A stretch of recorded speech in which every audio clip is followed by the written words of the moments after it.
Hey y'all, this is Culture Soup, where tech, culture, and business collide.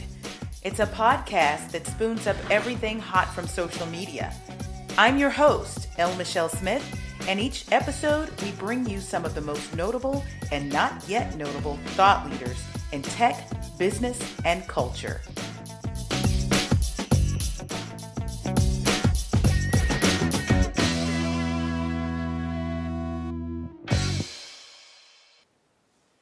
Who wants to be a millionaire? I know I do. How about you?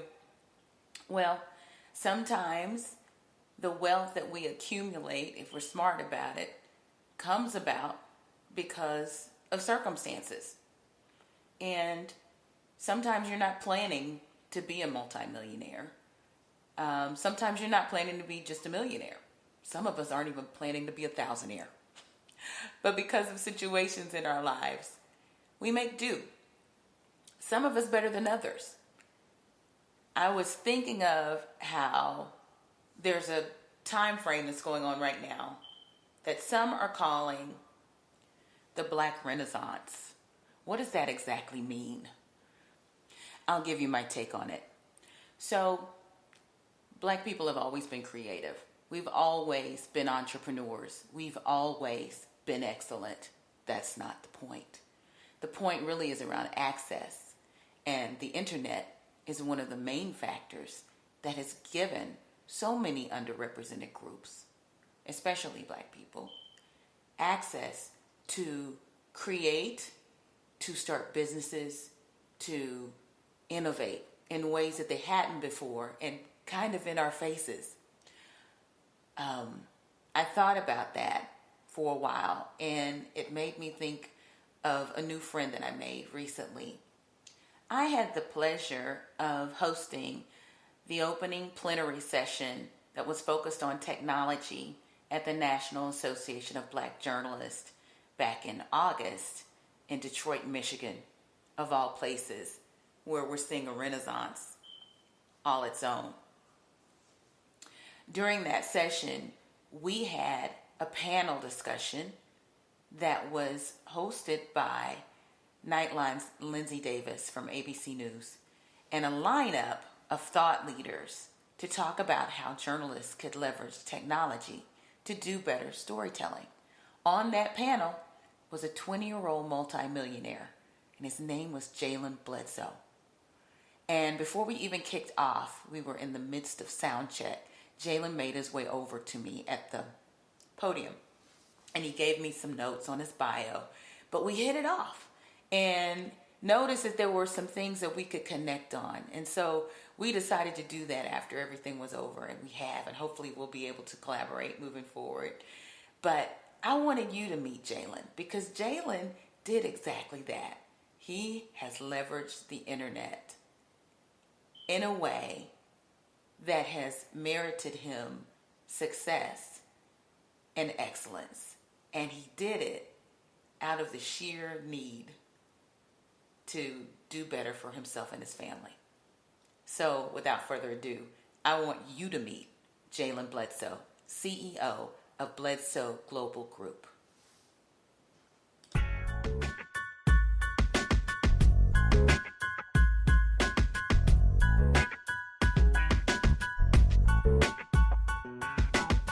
Our Culture Soup moment really surrounds the idea of hashtag Black Excellence. You've seen it, right? Yes, ma'am. Yes, I have. Have you ever used it? I think let me see. I don't know. I might have. I'm sure I have at some point in time. Well, I know I have, and typically it is something that I'm proud of, that I'm sharing. And I think that it's hashtags like these, Black Girl Magic, Black Excellence, Black Boy Joy, you name it. It comes from a different place. It's pride, yes, but then there's something that's happening around technology that I've noted, and there have been other scholars and media folks that have noted what they're calling a Black Renaissance. Have you noticed this too? Oh yeah, I think there's a big insurgence of Black success being highlighted even more, and I think as a result of that being highlighted more, people are more hungry to do it. Right. I was looking back at one of my most my best tweets, and it was hashtag Black Guy Nerds. It's my current pinned tweet because it got so many retweets about a year or so ago. Tell me what Black excellence means to you, and if you want to take a minute to tell your story, because it's really fascinating. Thank you. Yeah, I'll give you the quick 20-year recap in 60 seconds. So today I'm 20. I'm the Chief Executive Officer of the Global Group. I do consulting and investing. Some of my consulting clients range from companies like Ford Motor Company to brands and celebrities such as Steve Harvey. Started this company at the age of 12 as an IT consulting company, building websites and apps for family and friends. The company grew from myself to 150 employees or contractors in about a year and a half. At that point, I got some really significant press. I did an interview before I left the studio. We had 100,000 shares. Wow. And I went from being kind of the guy building a business in his bedroom to being a household name in a bunch of different ways and more than I expected. And, it's cool because, that's the success. Today we've done X amount of, I can give you all the numbers and the stats, which are great. But I think the highlight is my mom had me at 16, single parent household. I grew up in poverty, and by seeing my mom struggle, I took that same hustle that she had and applied it to my life and to my business. And so, I think for me, Black excellence is taking the hustle that we all already have and applying it and focusing on our development and our growth. I think sometimes society wants us to hustle and just live day to day. But I believe for me, Black excellence is taking that same hustle, living day to day, but also to building out our future, building out our legacy. That's amazing. I'm a mom in chief, so I can relate to your mother. Yeah, so sounds like she had some fire in her belly. You want to tell me more about that? I mean, you look at a 16-year-old single mom, went to school, with me. There's plenty of days where I've been told I was in high school many years before I was in high school, in terms of her bringing me to class and make sure she got things done. But also too, seeing her grow, and I never had a moment where our lights were off. I never had a moment where, we didn't have our basic needs because she worked as much as she could to make sure she had it. Wow. and she could provide for us. So it's not just me, in her household, it was me, it was my brother Cassius, it was my brother Zion, my brother Cameron. Wow. And so she took care of all of us on a single mom budget, and she made it work. Mama was killing it. Hey, but that's the one thing I laugh when I moved on my own about 2 years ago. I recall immediately me cooking food and the food only lasting a day or two.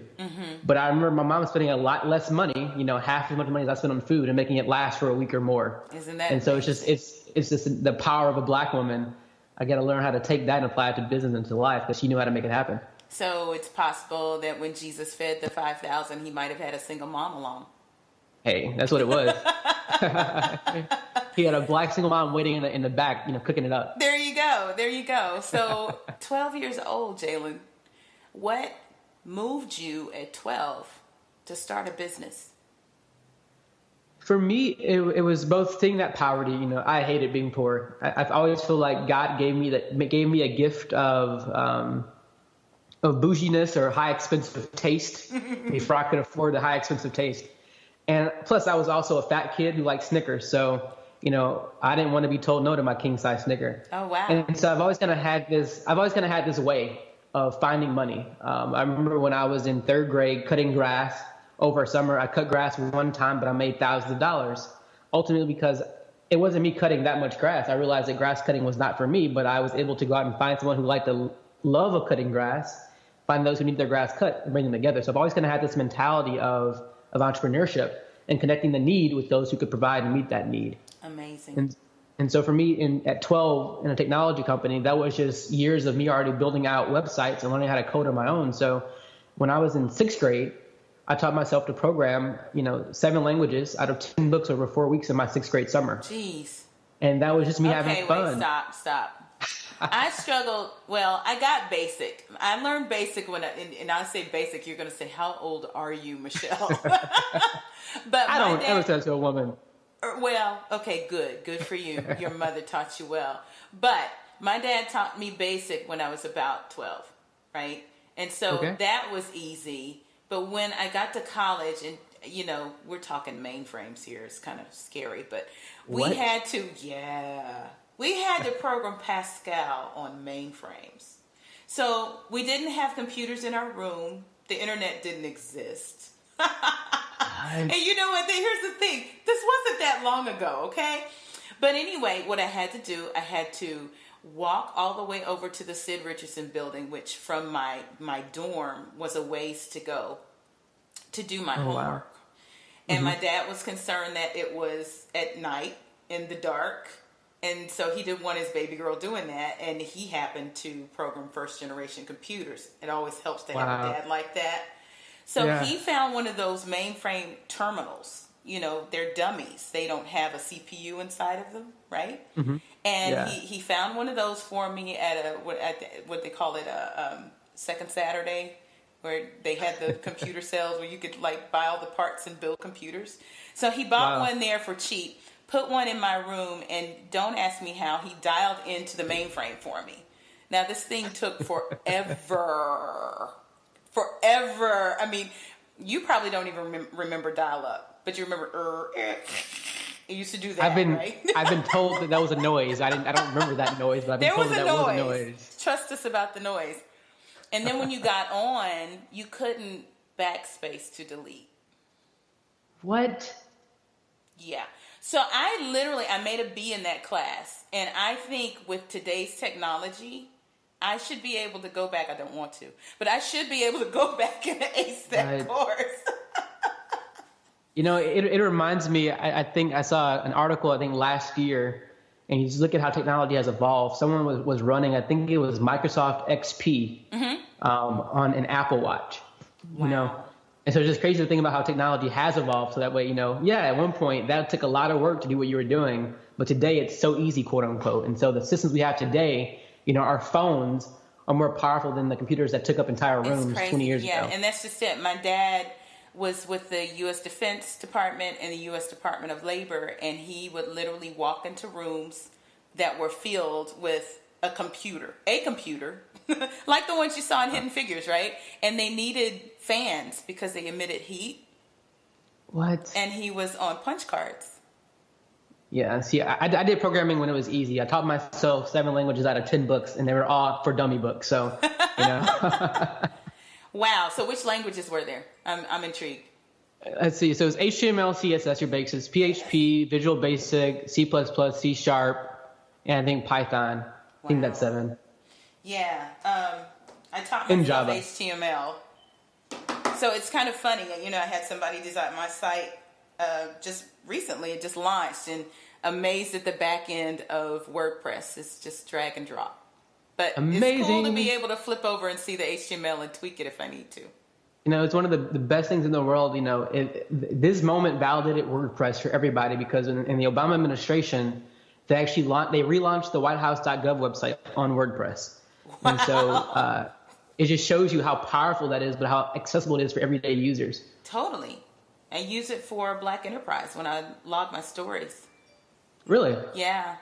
We have logins, each one of us, the contributors, and we can publish our own. Well, we don't publish them ourselves, but we tee them up for the editors to edit, and then they schedule it and send it out the door. That's amazing. Well, first of all, I love Black Enterprises. We'll both be there in a few days, or whenever this airs. We were there a few days ago, so I'm excited. Yeah. So, hey, from 12 years old to, were you 15 when you made your first million? Yes, we were valued around $3.5 million at 15. And how did that happen? How did that happen? I think ultimately it was just it was a focus for me on growth. You know, I never planned on being a millionaire or wanting to see that number. I was focused on winning. Mm-hmm. And so I live in Missouri, where it's the show me state. And so I've always believed, you know, don't talk about what I'm going to do. I'm just going to do it. And so I built my entire business, you know, ultimately to this day. I still work out of my, you know, it was my parents' house in my bedroom, and now it's an office in my condo. I love it. And so I've always kind of had that mentality of, you know, just honing in and working. And then one day I looked up, and, you know, the numbers were where they needed to be at. We were able to get some offers for investments. Ultimately, we never took any investments because I didn't need any extra money, you know, to grow the business. I learned the concept of investing back into me really quickly. And so, you know, today with our real estate investments, through whatever we have, there's no debt, there's no investors. It's all taking my profits and putting back into the business. That's amazing. No debt. Well, you know, there are probably some business owners, big and small, that need to sit with you and take a class on no debt. You know, I always laugh. I did a talk in Omaha a few weeks ago, and I was doing my class in entrepreneurship, and we had 30 minutes on, hey, you know, how do we get an investment and how do we get debt? And I laughed. I said, well, from the consumer side, I have no experience in that. I've never had to receive it, but I can tell you how to get it as an investor because I do a lot of investing. Mm-hmm. And so it's one of the things I think I've been blessed in. I've never had to be on the other side of the desk when it comes to, you know, receiving money or even requesting money.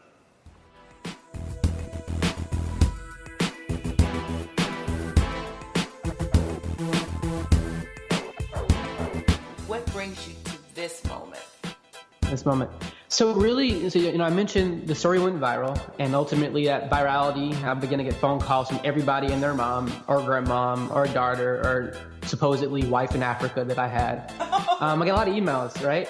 And I got a lot more business opportunities. So for me, you know, going viral out of just being the successful guy in St. Louis, I got calls from brands like Ford Motor Company to come and speak.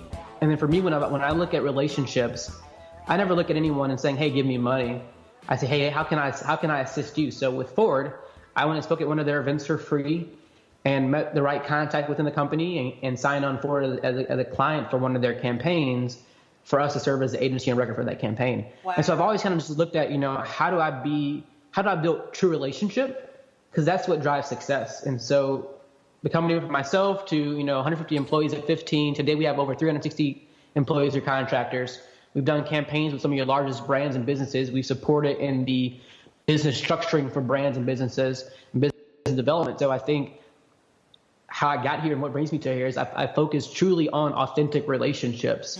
And I think right now in the world of social media, we get away from that because it's like, okay, well, like this, like that, comment this, but how do I actually provide value to you? Mm-hmm. How do I, you know, ask you, where can I assist you? How can I ask you, what are your goals? And how can I bring my experience or my connections or my relationships to you to support? And as a result, you do the same and we grow together. And I think that's what success is in business. It's, you know, I think it was in this last album with Jay-Z and Beyonce, I forget which song it was, but he says, you know, if you're the only one in your circle that's rich, then you're broke. Right. And so I want everybody in my circle to be at new levels that we were all succeeding together. I love that.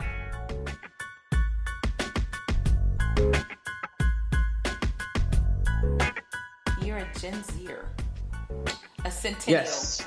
Right? So my daughter's a centennial. She kind of brings up the rear. She's 6 years old, and she was born in 2012. And you're a very unique bunch. But I gotta ask you, being 20 years old and sitting at the table with folks who are much older than you are in many cases, how has that presented challenges or even advantages? I think the biggest one is no one takes me serious, you know, when they hear my age first. Mm-hmm. And so luckily I've been blessed with the receding hairline. I call it I always compare it to LeBron James. I call it the money line because his is far back too. So we're in the same team.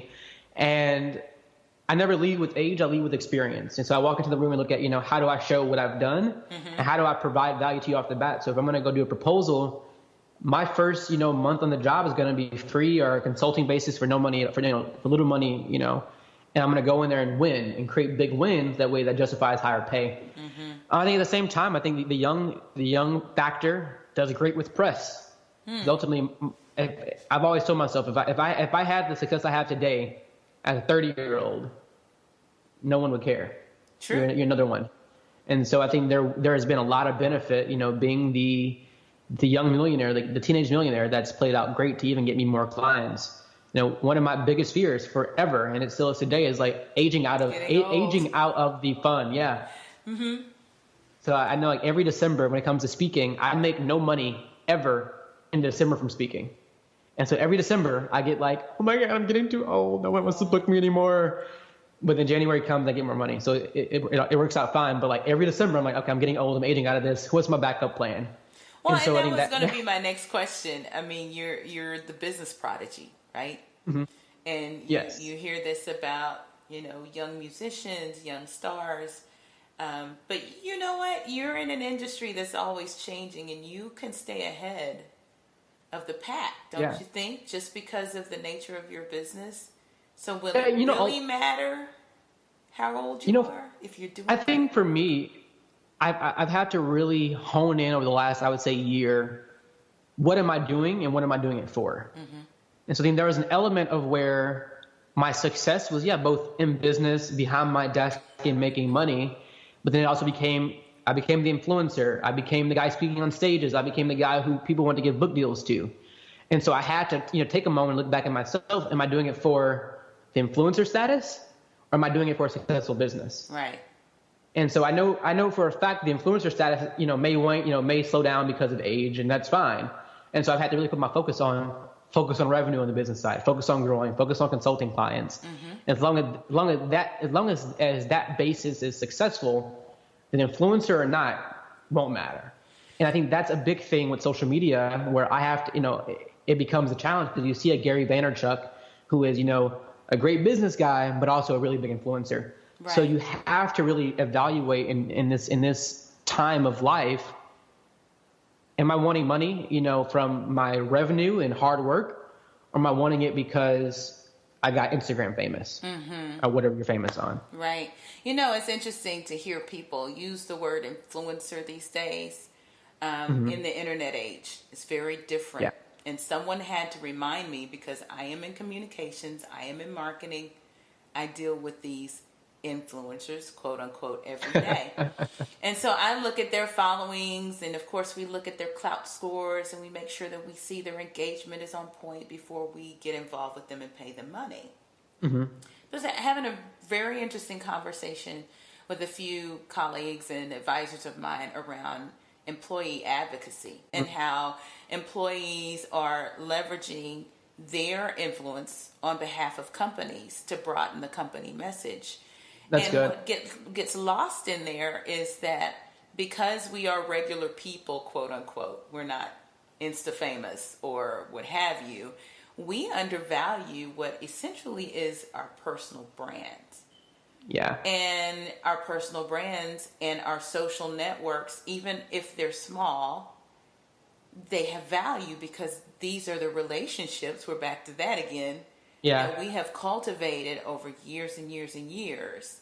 And so sometimes we find ourselves as individuals, maybe not business prodigies or such, undervaluing the reach and influence that we have, when the real definition of influence is when someone will change their behavior because of you.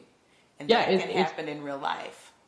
It's that meaningful relationship, I look at, there was a point in time where I had like 15, 20,000 people on Instagram following me because of, all the viral moments. They saw my name, they clicked me, they followed me, but they weren't engaging. I was like, okay, well, right. I found an app. I went on an app and said, if you're not engaged with me in 60 days, block them all, remove them.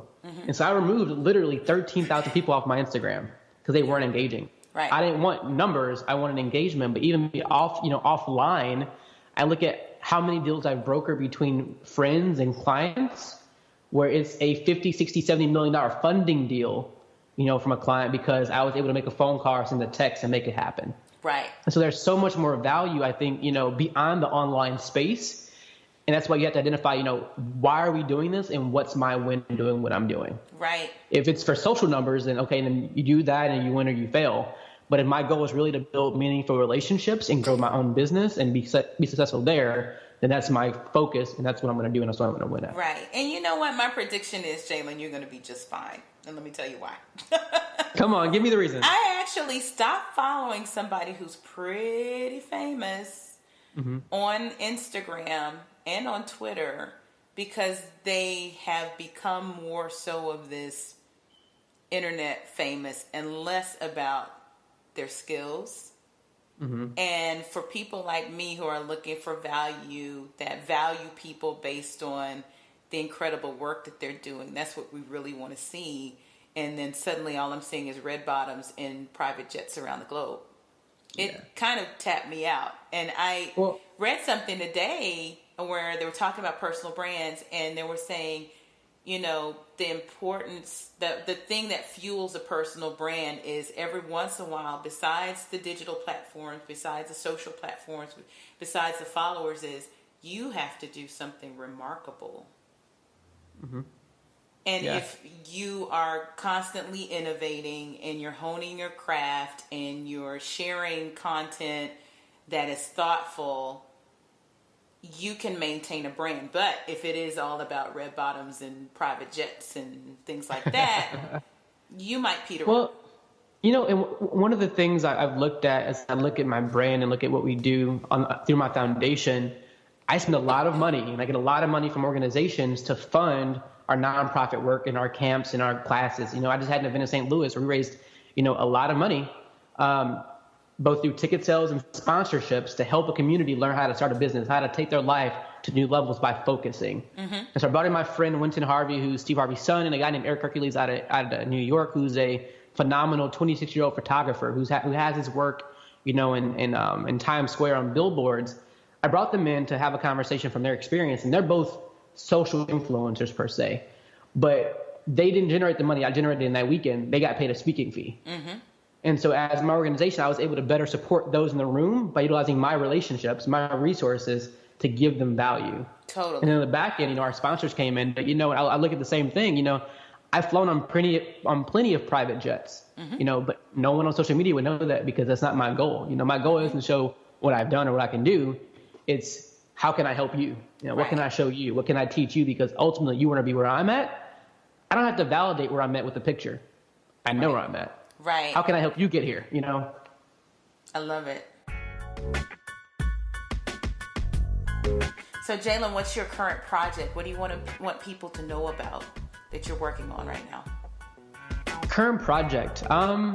I'm putting a lot of focus right now on my foundation, the Bledsoe Foundation, where we support youth and young adults help them prepare for success through providing resources and education in 3 areas: financial literacy, entrepreneurship, and technology entertainment.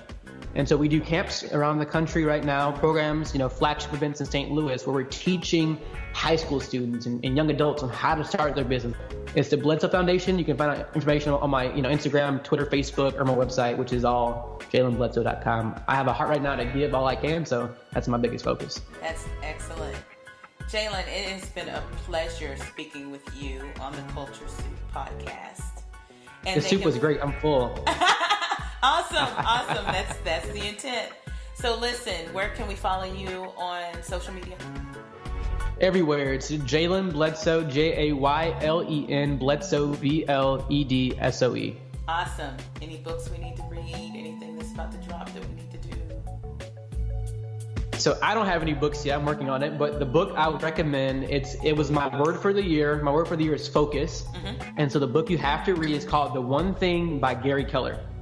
That's awesome. And if you've not read it yet, it's all about, in a world of multitasking, don't do it. Mm-hmm. That's designed for computers, not for our brains. So find what your one thing is, find your focus, do that well, and you'll succeed. So instead of A, B, and C at the same time, A, then B, then C. I love it. Jaylen Bledsoe, thank you so much for joining us. And if we can ever be of any support to you, and I'm saying that personally too, let me know. Thank you. I appreciate it. Love you all. All right. Love you back. Take care. What an amazing young man. I'm blessed to call him my friend now, and hopefully you know a little bit more about him too. That's Jaylen Bledsoe, CEO of Bledsoe Global Group. And we have someone else coming up soon. We need you to tune in for the next episode. You'll get to hear from Chris Strub. He is the guy that I call the social media for social good guru. You won't want to miss this. In an internet full of negativity, he is sprinkling his pixie dust and helping nonprofits reach their goals. Until then, find us at theculturesoup.com. You can follow us on Instagram and Twitter at The Culture Soup, and then listen to us and subscribe where you find your podcast. See you next time.